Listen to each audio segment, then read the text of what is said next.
और इस वक्त मेरठ से बड़ी खबर सामने आ रही है, जहां उत्तर प्रदेश कांग्रेस कमेटी के निर्देश पर जिला कैंप कार्यालय में प्रेस वार्ता आयोजित की गई। इस दौरान कांग्रेस नेताओं ने भाजपा सरकार के मंत्रियों और विधायक की संपत्तियों की निष्पक्ष जांच करने की मांग उठाई है। पूर्व विधायक गजराज सिंह ने आरोप लगाया कि पिछले 9 वर्षों में भाजपा नेताओं और उनके करीबियों की संपत्तियों में भारी बढ़ोतरी हुई है। जिला अध्यक्ष गौरव भाटी ने महंगाई, बेरोजगारी और नीट मुद्दे को लेकर सरकार पर निशाना साधा। वहीं महानगर अध्यक्ष संजन शर्मा ने कहा कि सरकार ने सिर्फ उद्योगपतियों को फायदा पहुंचाया है। कांग्रेस ने भाजपा जनप्रतिनिधियों की आय और संपत्ति की जांच की मांग दोहराई। देखिए हमारे सहयोगी उज्जवल रस्तोगी की एक खास रिपोर्ट। मैं सब लोगों से माफी चाहूंगा, थोड़ी सी मुझे देर हुई और धन्यवाद आप सब लोग पधारे हैं यहाँ। ये आज का मुख्य मुद्दा है भ्रष्टाचार। मैंने भी 42 साल पहले राजनीति शुरू की थी और तीन बार मैं पहले जब एमएलए रहा तो मैं बाइक से चलता था या बसों से चलता था। चौथी बार में जब एमएलए हुआ तब जाकर के मैंने एक गाड़ी ली, वो भी स्कॉर्पियो ली।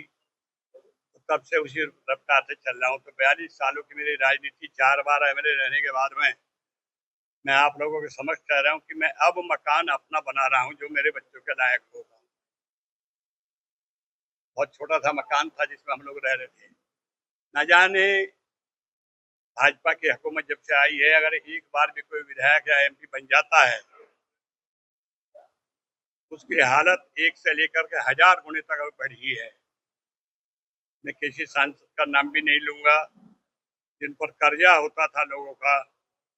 तो कर्जा उन्होंने कर्जा भी मांगना बंद कर दिया और आज उनके पास में हजारों करोड़ की संपत्तियां, अपने अपने मकानात जो अपने विकास प्राधिकरणों से लिए गए हैं और सारे बच्चों को सबको एडजस्टमेंट उन्होंने किया है। यही हालात एमएलए लोगों का है, एमएलसी लोगों का है। ये तो बहुत बड़ी बात है। मैं कहता हूँ उनके जो वर्कर हैं, जो उनके कार्यकर्ता हैं, हमारे यहाँ जो विकास प्राधिकरण गाजियाबाद का है उसके अंदर ये आलम है कि वर्करों के भी से विकास प्राधिकरण से मकान दिए गए हैं जो बीजेपी के लोग थे। पूरे हिंदुस्तान के अंदर आप सब जानते हैं, जागरूक लोग हैं कि पूरे हिंदुस्तान में जो 70 साल की बातचीत करते हैं, 70 साल की पार्टी आज तक अपने दफ्तर नहीं बना पाई जिलों के अंदर, लेकिन पूरे हिंदुस्तान के अंदर भाजपा के महल बने हैं, दफ्तर नहीं बने। और सबका नक्शा उनका एक है। चाहे कश्मीर से कन्याकुमारी कहीं भी चले जाएं, सारे जो भवन उनके बने हैं सबका नक्शा एक मिलेगा। सबके ऊपर टेलीविजन है, वेल फर्निश्ड है, सब कुछ अपना। मतलब जो 6-7 साल की पार्टी थी वो ईमानदार रही, जिनके सारे दफ्तर बन गए। जो 70 साल की पार्टी थी उसको बेईमान कहते थे। तो इससे आप लोग भी अंदाजा लगा सकते हैं, जनता भी अंदाजा लगाती है कि हम लोग आज भी किराए के भवनों में अपने मकानों से पार्टियों को चला रहे हैं और उनके जो भ्रष्टाचार के अड्डे थे ये सब खुल करके सामना हो। पहले क्यों नहीं बन पाए? जब से उनकी भाजपा हुकूमत बनी तब से उनके जो कार्यालय बने हैं ये क्यों नहीं बन पाए हैं? हर तरह से एक एक आदमी, जो ना कुछ आदमी है, एक एक दो गनर उनके साथ में है। एक गनर की कम से कम जो मंथली जो उसका सैलरी दी जाती है 60-70 हजार रुपए एक गनर की सैलरी है।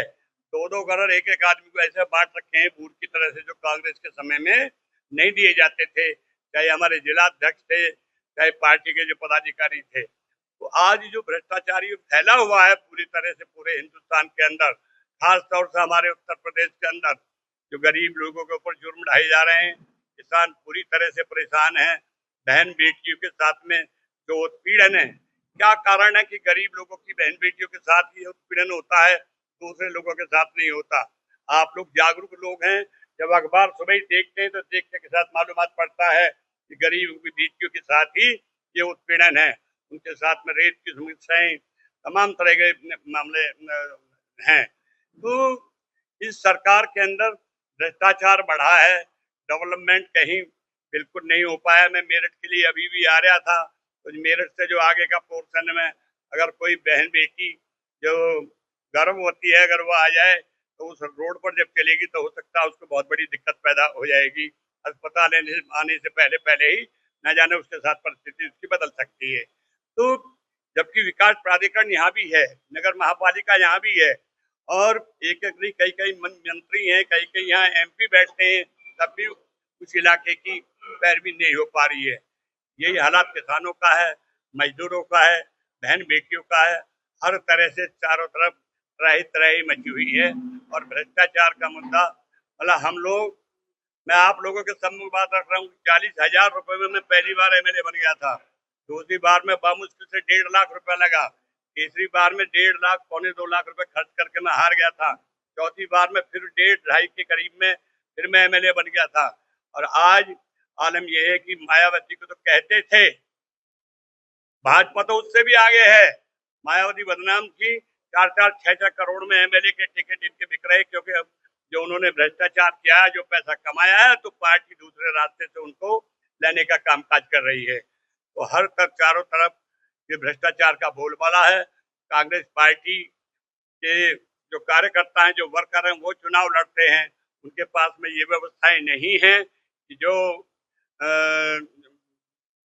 दूसरी पार्टियों पर हैं। लेकिन हमारे लोग आज भी अपने बल पर, संगठन के बल पर अपने अपने चुनाव लड़ते हैं, और सब एक तरह की सौगंध भी सब लोगों के लिए कि बेईमानी नहीं करेंगे, चाहे नतीजे कुछ भी हो।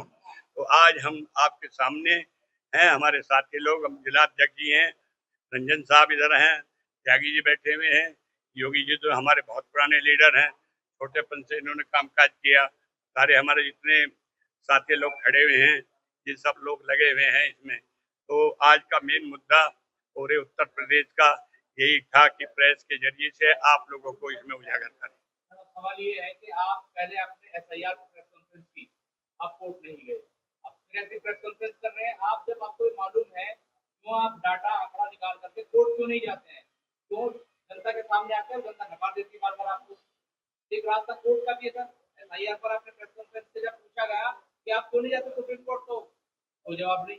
अभी बताइए, जब आपके आंकड़े हैं आपके पास, आप क्यों नहीं जाते कोर्ट, क्यों नहीं एक्शन लिवा सकते? हम आपके जरिए से, आपकी मार्फत उन आंकड़ों को आपके सामने, जनता के सामने रखते हैं। आप जांच करा लीजिएगा ना।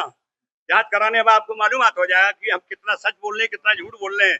लेकिन आप नहीं कराना चाहते। हमें लोग कोर्ट क्यों जाएं? जो हम तथ्य दे रहे हैं, जो आपके सामने, उन तथ्य की आप जांच करा लीजिएगा। आप वो नहीं कराना चाहते। सारी एजेंसियां आपके हाथ में है। अब ये भी रिजल्ट आपके सामने हुआ है, चाहे उसमें CBI है, चाहे उसमें ED है, चाहे उनमें चुनाव आयोग है। क्या कारण है? क्या उस बंगाल के अंदर ऐसे अधिकारी नहीं थे कि जो आपको प्रदर्शनी, बल्कि भारत सरकार से लोग वहाँ चुनाव के अंदर भेजने पड़े, दूसरे स्टेटों से हमने हायर करके भेजे? इसका मतलब वहाँ सारे अधिकारी बेकार थे, बेईमान थे, निकम्मे थे, कुछ भी ईमानदार लोग नहीं बचे हुए थे। तो जो घोटाले आप लोगों के सामने जो निकल के सामने आते हैं, सरकारों को तोड़ने फोड़ने का रवैया सामने आता है, जो हम कहते हैं आप उसकी जांच तो करा लीजिएगा एक बार। मैं आप लोगों के सम्मुख कर रहा हूँ, मैं नाम नहीं ले रहा किसी का। आप पूर्व सांसदों के, आप पूर्व MLA लोगों की जांच तो करा के देख लीजिएगा एक बार कि पहले स्थिति 15 साल पहले क्या थी और अब क्या स्थिति है। सीधे मालूम आता आपको हो जाएगा।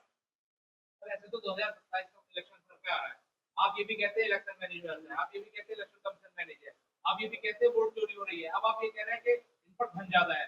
सर ऐसे तो फिर इलेक्शन भी आप हार जाएंगे, फिर तो लोकतंत्र बचेगा नहीं। आप पर क्या तरीका है? आप केवल प्रेस कॉन्फ्रेंस करके अगर आप उससे बच जाएंगे तो कैसे होगा? देखिए, अगर आप सब लोगों के पूर्वज और हमारे पूर्वज इस लंबी लड़ाई को लड़े हुए ना होते तो ये मुल्क आजाद नहीं होता। उन्होंने हिम्मत नहीं हारी, लेकिन आखिर में विजय उन्हीं की हुई।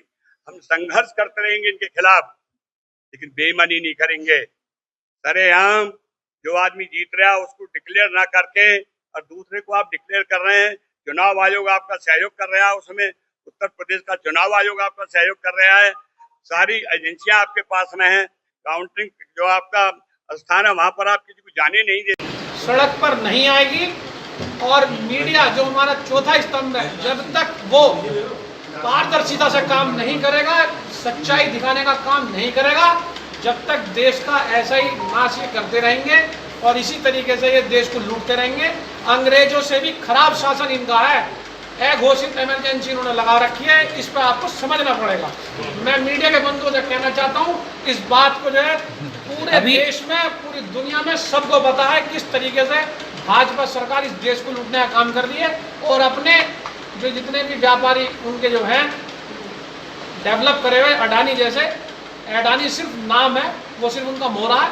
जब से अडानी आप उन्होंने आगे बढ़ाया, पहले गुजरात में बढ़ाया और आज पूरे देश नहीं पूरे विदेश जितना भी वर्ल्ड है सारे में अडानी का ही काम चल रहा है। आप उसे देखिए, जब तक आप हमारा साथ नहीं देंगे, जनता का साथ नहीं देंगे, जब तक इसी तरीके से देश लूटता रहेगा। अच्छा अध्यक्ष जी, ये बताइए अभी सड़क पर नहीं आएगी और मीडिया जो हमारा चौथा स्तंभ है, जब तक वो पारदर्शिता से काम नहीं करेगा, सच्चाई दिखाने का काम नहीं करेगा, जब तक देश का ऐसा ही नाश ये करते रहेंगे और इसी तरीके से ये देश को लूटते रहेंगे।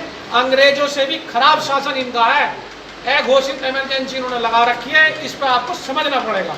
मैं मीडिया के बंधुओं से कहना चाहता हूँ, इस बात को जो है पूरे देश में पूरी दुनिया में सबको पता है किस तरीके से भाजपा सरकार इस देश को लूटने का काम कर रही है और अपने जो जितने भी व्यापारी उनके जो हैं डेवलप करे हुए अडानी जैसे, अडानी सिर्फ नाम है, वो सिर्फ उनका मोहरा है। जब से अडानी आप उन्होंने आगे बढ़ाया, पहले गुजरात में बढ़ाया और आज पूरे देश नहीं पूरे विदेश जितना भी वर्ल्ड है सारे में अडानी का ही काम चल रहा है। आप उसे देखिए, जब तक आप हमारा साथ नहीं देंगे, जनता का साथ नहीं देंगे, जब तक इसी तरीके से देश लूटता रहेगा। अच्छा अध्यक्ष जी, ये बताइए अभी नगर की बात कर रहा हूँ मैं, पूरे प्रदेश की तो हमारी पार्टी कर रही है।